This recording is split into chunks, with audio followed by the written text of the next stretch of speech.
세상 모든 사람 다 듣고 그 사랑 알도록 온 세상 위하여 그 복음 전하니 저 죄인 회개하고서 주 예수 믿어라.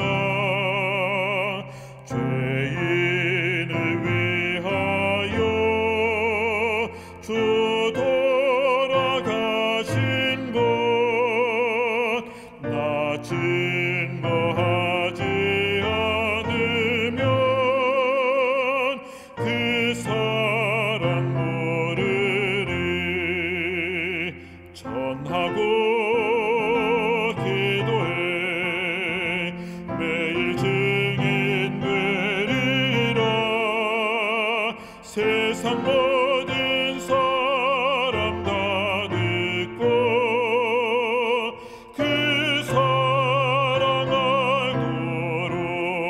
알도록 온 세상 위하여 주 은혜 임하니 주 예수 이름 힘입어 이 복음 전하라. 나 먼 곳에 가서 전하지 못하나 나 있는 바로 그곳에 이 복음 전하리. 전하고 기도해 매일 증인 되리라. 세상 모든 사람 다 듣고 그 사랑 알도록.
여러분 안녕하십니까? 코로나와 씨름하다 보니 어느덧 연말 기도주일이 시작되었습니다. 저는 오늘 하늘의 꿈을 싣고 아브라함의 꿈이라는 제목으로 말씀을 드리겠습니다.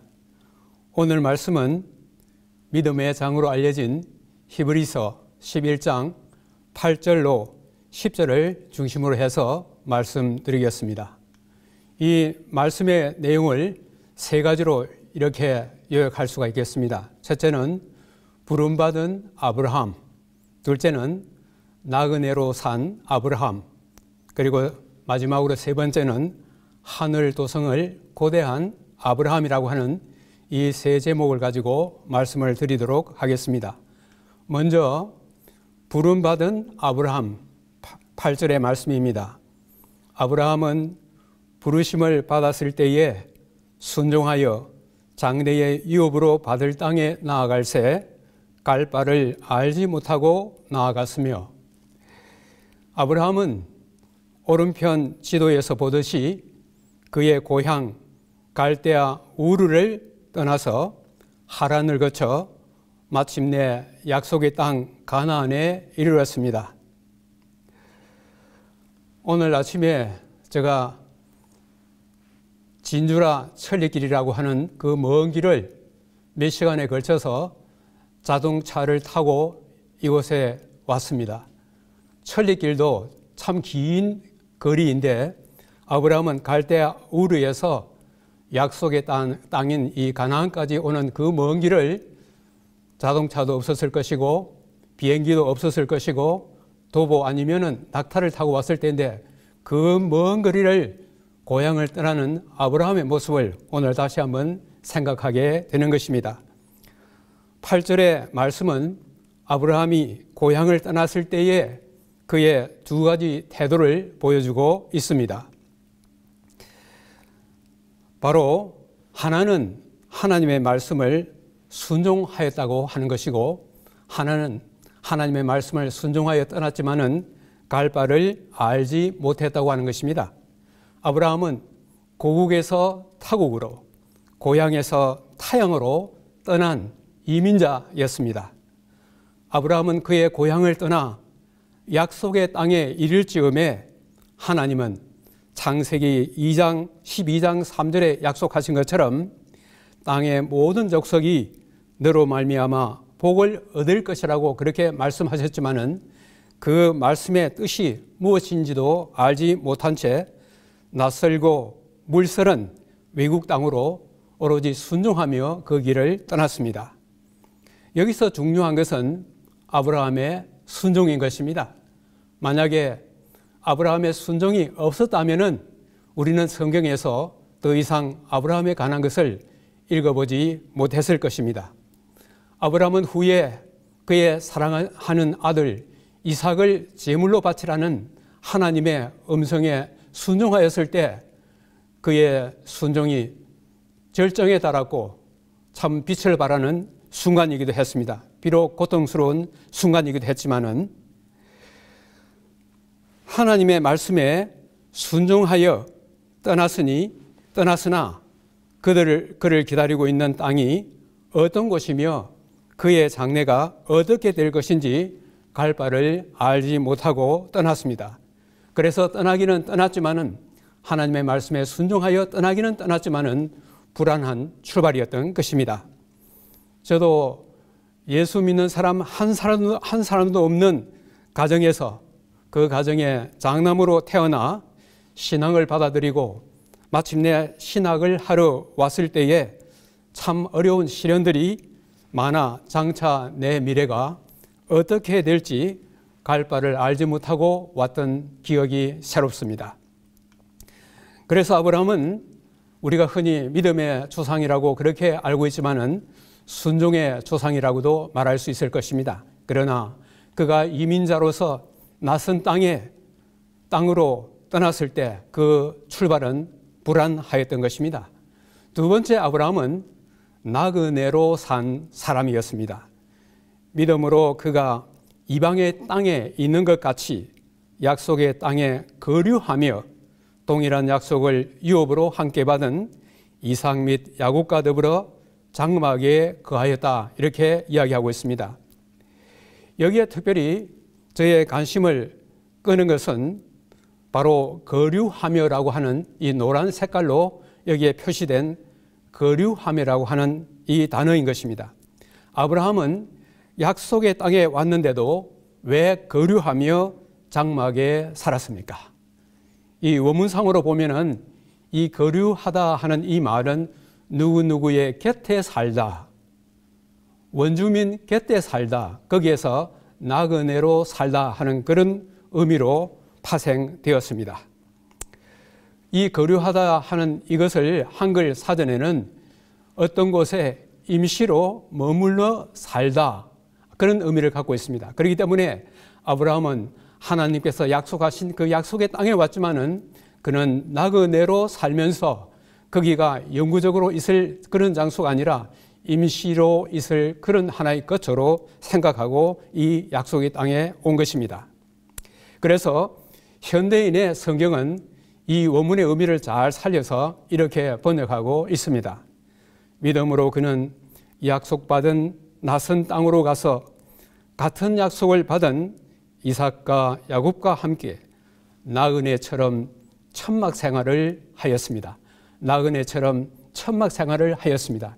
이것이 바로 아브라함이 자기의 고향 땅을 떠나서 낯설고 물선 외국 땅에 비록 하나님께서 약속하신 그 땅이지만은 그는 그곳에서 나그네처럼 그것도 평생 살 수 있는 그런 잘된 집이 아니라 천막 같은 생활을 했다고 하는 것을 여기에 볼 수가 있는 것입니다.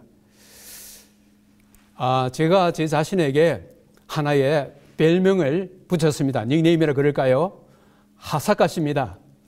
김사갓처럼 시를 좀 짓는다고 하는 그런 의미에서 붙이기도 했지만은 이 하사갓이라는 말을 제가 사용할 때는 나는 나그네다 하는 그런 의미가 있어서 제가 이 땅에 신앙생활을 하면서 이 땅에 비록 몸을 붙이고 살지만은 하늘 본향을 사모하는 나그네라고 하는 그런 의미를 항상 제 마음속에 간직하기 위해서 하사갓이라고 하는 그런 닉네임을 즐겨 사용하고 있습니다. 또 장막에 거하였다고 하였는데 더 정확하기는 천막 또는 초막입니다.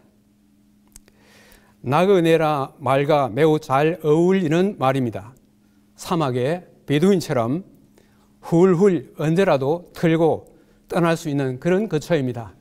제가 이 나그네라 말을 즐겨 쓰는 또 하나의 이유는 이 정처 없이 떠도는 방랑객이 아닌 것입니다. 나그네는 가야 할 곳이 분명히 그 목적지가 있는 그런 사람을 나그네라고 하는 것입니다. 아브라함은 모든 것이 안정되고 가족과 친족이 있는 고향 땅을 버리고 약속의 땅에 왔는데도 왜 이 낯선 외국 땅에서 이민자로 나그네로 살아야 했습니까? 하나님께서 하신 그 약속의 땅이면 거기서 영구적으로 머물러 있어야 되는데 그는 그곳에서 자기가 나그네로 살고 있으면서 천막 생활을 살고 있으면서 왜 그런 약속의 땅이지만은 마치 그곳에 영구적으로 있을 곳이 아닌 것처럼 그런 삶을 살았을까요? 그 이유가 바로 다음 이 마지막 10절에서 나오고 있는 것입니다. 이는 그가 하나님이 계획하시고 지으실 터가 있는 성을 바랐습니다. 여기에 이는 하는 이 말 속에 이 원문 성경 속에는 그 앞에 왜냐하면 하는 이 말이 나오고 있어요. 아브라함이 부름을 받고 약속의 땅에 갔지만은 나그네처럼 살고 그가 천막 생활을 하는 그 이유가 바로 이 10절에 나와 있는 것입니다. 바로 그는 하나님이 지으신 그 도성을 바라보는 그 때문에 그는 약속의 땅에서도 나그네로 살 수가 있었습니다. 여기에 영문 NIV 성경, 새 국제역 성경에는 이것을 이렇게 번역하고 있습니다. 왜냐하면 하나님이 설계하시고 건축하신 한 도성을 학수고대하고 있었기 때문이라고 그렇게 이야기하고 있습니다. 왜냐하면 그가 하나님께서 약속하신 땅이지만은 그 땅에서 나그네로 사는 그 이유가 하나님이 건축하신 한 도성을 그가 학수고대하고 있었기 때문이라고 그렇게 이야기하고 있습니다. 하늘 도성을 아브라함이 사모하게 된 그 출발점을 오늘 또 한번 좀 생각해 보도록 하겠습니다. 우리 17절에 보면은 아브라함은 시험을 받을 때에 믿음으로 이삭을 드렸다 하는 이 말씀이 나오고 있습니다. 아브라함은 갈대아 우르 고향 땅을 떠나서 약속의 땅인 가나안으로 갔을 때 그는 상당 기간 동안에 그의 갈 바를 알지 못했습니다. 그러나 그가 갈 바를 알기 시작한 그 출발점은 어디쯤 되겠습니까? 아브라함이 나그네 삶을 사는 동안에 그에게 최고의 날은 그의 나이 100세 때 이삭을 얻은 것입니다. 그에게 가장 고통스러웠던 것은 그의 나이 120세에 그의 사랑하는 아들 이삭을 하나님께 드리라는 바로 하나님의 음성이었습니다. 이것은 가장 그의 삶에 있어서 고통스러운 순간이었지만은 아브라함의 순종이 빛을 발하는 절정의 순간이기도 했습니다. 어쩌면 이 사건에서부터 아브라함은 너로 말미암아 땅의 모든 족속이 복을 얻으리라고 하는 이 말씀의 의미도 깨닫기 시작했을 것입니다. 이 이삭의 이 사건이 그에게 가르쳐 준 것은 무엇입니까? 우리는 여기에서 이 사도행전에 있는 한 말씀을 인용해 드리겠습니다. 이삭이 제물로 바치라 한 것은 인간의 구속을 위해 하나님께서 치르신 위대한 희생을 이해할 수 있도록 하기 위해 허락하신 것이었습니다. 이삭을 제물로 드리는 그 시점에서부터 하나님께서 치르신 그 위대한 희생을 이해하기 시작했을 것입니다. 그렇다면 이 하나님께서 예수 그리스도의 십자가를 통하여 치르신 이 위대한 희생을 이 시점에서부터 어디까지 그가 이해했을 것 같습니까? 아브라함이 이삭을 모리아 산상에서 그의 사랑하는 아들을 제물로 드리려 할 때 이삭은 세상죄를 위해 희생 제물로 드려진 하나님의 아들에 대한 표상이었습니다. 바로 아브라함은 자기의 사랑하는 아들 이삭을 제단 위에 바치려고 했을 때 그가 칼을 들고 사랑하는 아들을 내려치려고 했을 때 그는 하나님의 계시를 통하여 장차 하나님의 아들이 이 땅에 오셔서 죄로 인하여 죽어가는 우리 인간들을 구원하시기 위하여 희생하시는 그 십자가를 그는 바라보게 되었습니다. 그런데 아브라함이 이 십자가에서부터 어디까지를 하나님께서 인간의 구원을 위하여 위대한 희생을 치르시는 이것이 십자가에서부터 어디까지를 그가 이해할 수 있었는지 아브라함과 하나님과의 관계를 통해서 한번 잠깐 살펴보도록 하겠습니다. 여기 창세기 18장 17절에는 물론 소돔과 고모라의 멸망을 눈앞에 두고 하신 말씀이긴 합니다마는 여호와께서 이르시되 내가 하려는 것을 아브라함에게 숨기겠느냐? 그 다음에 야고보 2장 23절, 그것은 이사야 41장 8절에서부터 인용되었을 것입니다마는 아브라함은 하나님의 벗이라 칭함을 받았습니다.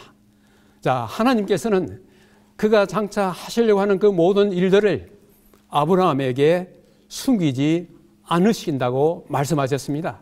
그렇기 때문에 우리는 여기에서 아브라함은 사랑하는 아들 이삭을 제단에서 제물로 드리는 그 순간에 그는 계시를 통하여 장차 하나님의 아들 예수 그리스도께서 십자가에 돌아가실 그 사건을 그로부터 출발하여 그 다음에 어떤 사건을 거쳐서 오늘 10절에 말씀하신 것처럼 아브라함은, 왜냐하면 아브라함은 하나님께서 설계하시고 지으신 그 도성을 학수고대하였다고 했는데 이 십자가로부터 하나님의 도성까지의 그 중간에 아브라함은 무엇을 보았을 것인지는 우리가 한번 볼 수가 있는 것입니다. 아브라함은 십자가에서 결코 멈추지 않았습니다. 바로 이 십자가 사건 다음에 그는 예수님께서 3일 후에 부활하시고 하늘로 승천하셔서 하늘 성소에서 하나님의 백성들을 위하여 거기에서 중보하시는 예수 그리스도를 보았습니다.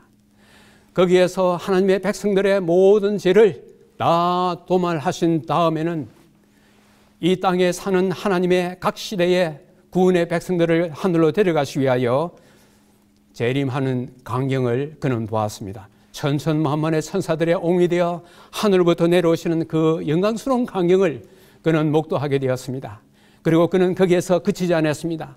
하늘로 올려진 하나님의 이 백성들이 마침내 하늘 유리바닷가 위에서 승리의 개가를 부르는 이 영광스러운 감격스러운 이 모습을 보게 되었습니다.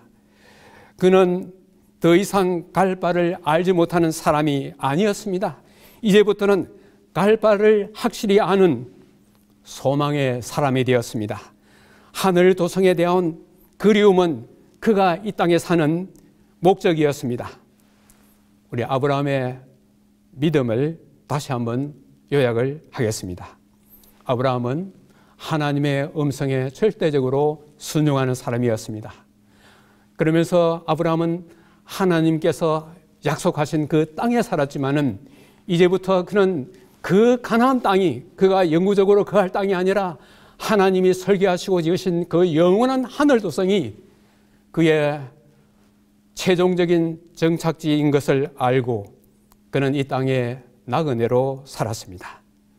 그래서 아브라함은 이런 하나의 약속의 땅이었지만은 하늘 도성을 그리워하며 하늘 도성을 학수고대한 그런 삶을 오늘날 이 땅에 살고 있는 예수님의 재림을 간절히 사모가 있는 이 마지막 시대에 사는 우리들도 아브라함과 같은 그런 꿈을 가지고 있을까요? 여기에 우리의 구원에 대한 절대적인 확신을 아브라함과 같은 그런 확신을 가질 때에 아브라함이 고대했던 하늘 도성을 그리워하게 될 것입니다. 우리는 어떻게 하면은 우리의 구원에 대한 절대적인 확신을 가질 수 있겠습니까? 우리의 구원의 절대적 확신에 대하여 성경에 여러 말씀들이 있지만은 오늘 저는 이 성경 가운데서 두 구절을 선택하였습니다. 그 가운데 하나가 요한복음 5장 22절 그리고 24절인 것입니다. 아버지께서 아무도 심판하지 아니하시고 심판을 다 아들에게 맡기셨으니 24절 내가 진실로 진실로 너희에게 이르노니 내 말을 듣고 또 나 보내신 이를 믿는 자는 영생을 얻었고 심판에 이르지 아니하나니 사망에서 생명으로 옮겼느니라. 여기에 예수님께서 하신 이 말씀, 우리가 성경에 예수님께서 하신 말씀은 천지가 없어지는 그것보다도 더 무거운 의미를 갖다가 가지고 있는 것입니다. 오늘 예수님께서 여기에 말씀하시면서 아무도 심판하는 그 권세를 하늘 아버지께서 가지고 있지 아니하시고 그 권세를 아들에게 맡기셨다고 그랬습니다. 언제 아들에게 맡겼을 것 같습니까?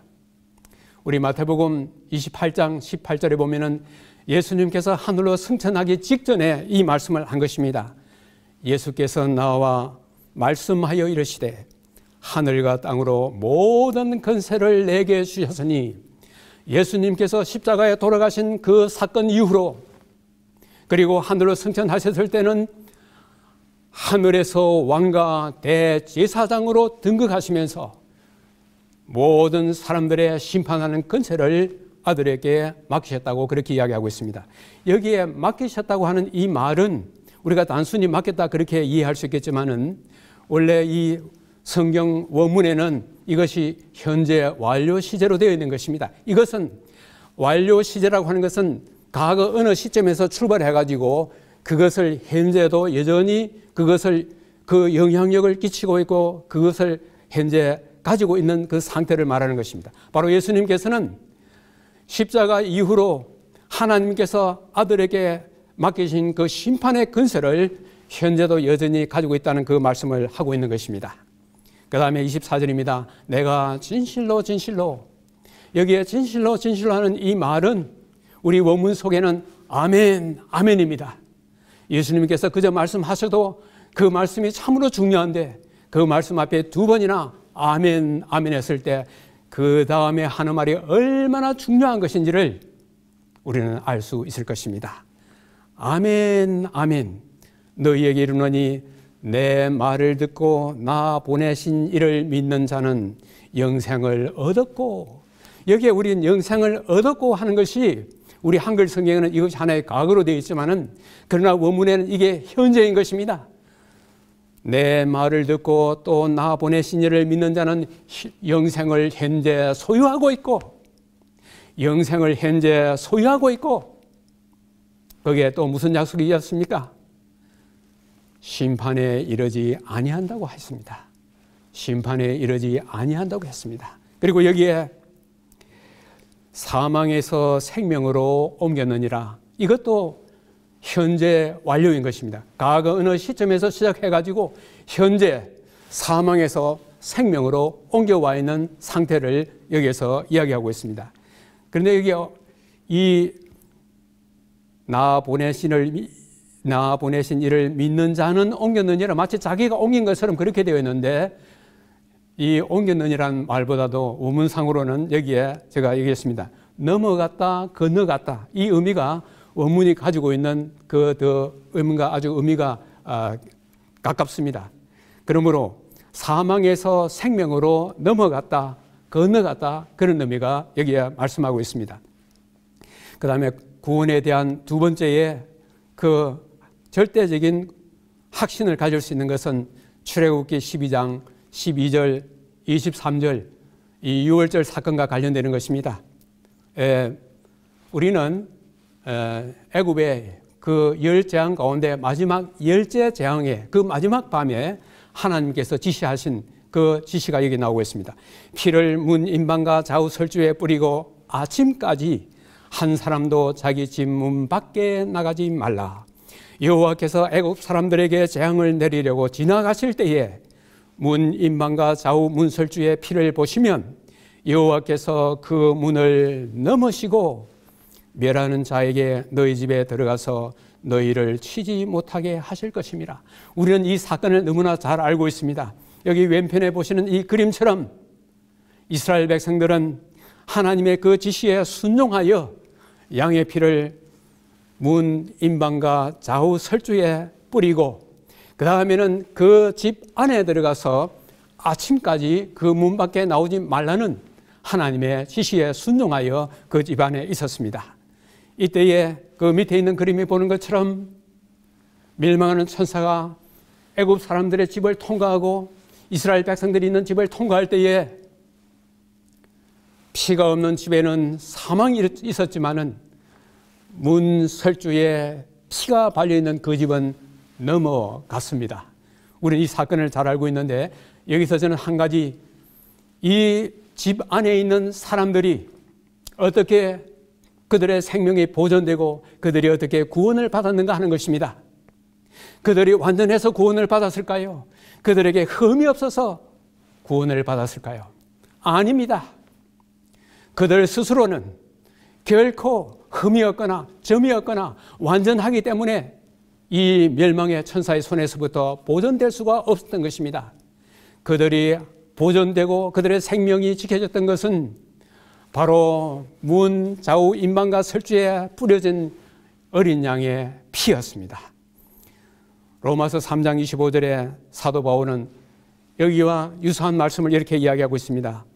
이 예수를 하나님이 그의 피로써 전에 지은 죄를 강가하심으로 자기의 의로우심을 나타냈다 했는데 여기에 강가한다 이 말이나 그 문을 넘어섰다 하는 이 말이나 그 의미가 같은 말인 것입니다. 자, 그런데 이 멸망의 천사가 이 각 집을 돌 때에 하나님의 지시는 아침까지 그 집에서 나오지 말라고 했습니다. 오늘날 우리는 어떻게 해야 되겠습니까? 아침까지 예수님이 오시는 그 날까지. 그러나 우리는 예수님 오시는 날도 알지 못할 뿐만 아니라 그 날까지 살지 못할 것입니다. 그러나 그 날은 이 땅에 사는 동안에 내 생명이 다하는 그 날은 바로 종말의 날이요. 그 생명이 다하고 내가 부활하여 깨어나는 그 날, 바로 예수님의 오시는 재림의 아침인 것입니다. 그 날까지, 내 생명이 이 땅에 다하는 그 날까지 어린 양의 피가 있는 그 안에, 예수님 안에, 우리가 예수님 안에 있으면 우리는 우리의 구원의 절대적인 확신을 가지고 지낼 수가 있는 것입니다. 오늘 저는 아브라함의 꿈을 말씀드렸습니다. 저도 아브라함의 꿈처럼 하늘 조성을 고대하며 그리워하는 사람이 되고 싶어 하나의 시를 지었습니다. 그 속에 저의 모든 것이 포함되어 있습니다. 시를 짓게 된 배경을 짧게 말씀드리겠습니다. 거의 일생을 타지에 머물다 꿈에 그리던 고향으로 돌아왔습니다. 내 부모와 형제가 있던 그리운 고향입니다. 그러나 부모님도 내가 알던 사람들도 거의 다 떠나고 만난 사람들은 대부분 낯선 사람들이었습니다. 고향에 돌아왔으나 실상은 또 하나의 타향이었습니다. 그래서 나는 하늘의 꿈을 더 싣게 되었습니다. 영원한 하늘 본향을 더 사모하게 되었습니다. 아브라함의 꿈은 곧 나의 꿈이요 우리 모두의 꿈입니다. 나의 그리운 하늘 본향을 나의 시에 담아보았습니다. 이 시를 오주영의 아버지 오정재 장로가 작곡하였는데 제목은 하늘의 꿈을 싣고입니다. 오늘 여기에서 이 노래는 이충환 목사님이 이 노래를 부르시는데, 이충환 목사님은 현재 미국 LA의 선한 이웃교회를 담임하고 있으며 바이블 어게인이라는 유튜브 사역을 하고 있습니다. 여기에 간주로 바이올린이 나오고 있는데 오주영 바이올리니스트입니다. 오주영의 아버지 오정재 장로님과 저는 고인이 되신 윤옥진 목사님으로부터 같은 날 침례를 받은 침례 동기입니다. 여기에 잠깐 1절을 소개하고 오늘 하늘의 꿈을 싣고라는 저의 시와 거기에 작곡된 노래를 부르면서 오늘의 말씀을 마치려고 하는 것입니다. 하늘의 꿈을 싣고 1절 가사입니다. 눈을 들어 하늘 보라 꿈의 고향 저기 있네. 자나 깨나 그리움에 사무치는 저 하늘을 잠시라도 잊을 손과 내 마음의 안식처를 손 꼽으며 헤어보라 머지않아 이르리. 구름 타고 오시리라 만왕의 왕 만주의 주. 구름 타고 오시리라 만왕의 왕 만주의 주. 이제 이 찬양을 들어보겠습니다.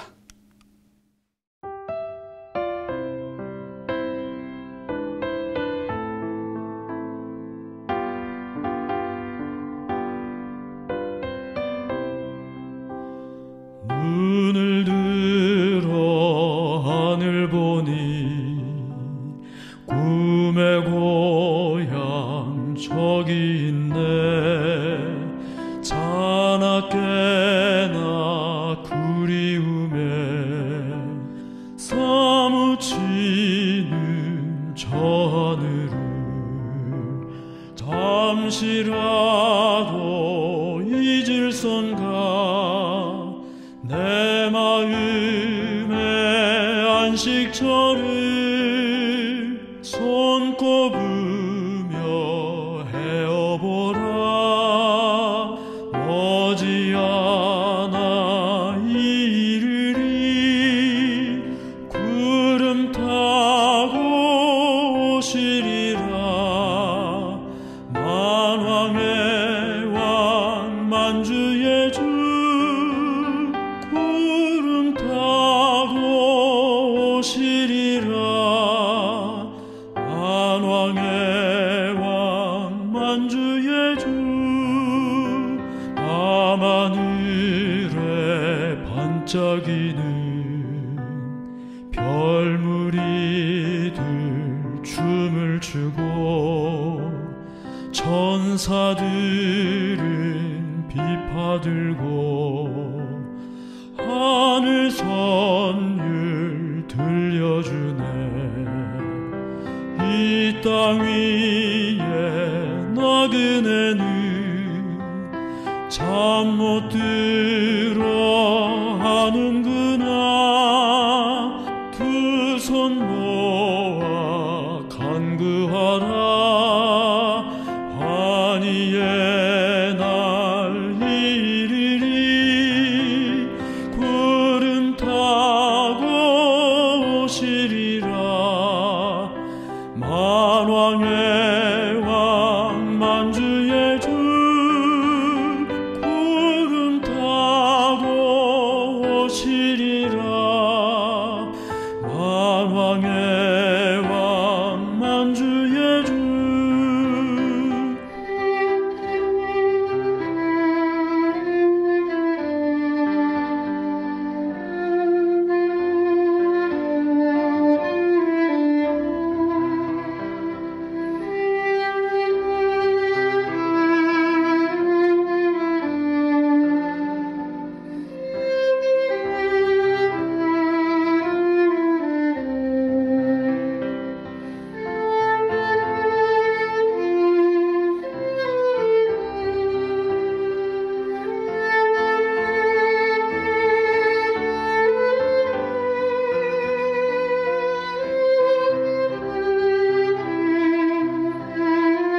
천사 스랍천사 주의 보좌 옹위하여 어린 양을 찬양하고 하나님을 찬송하니 머리 들고 하늘 보라 구원의 날 이르리 구름 타고 오시리라 만왕의 왕 만주의 주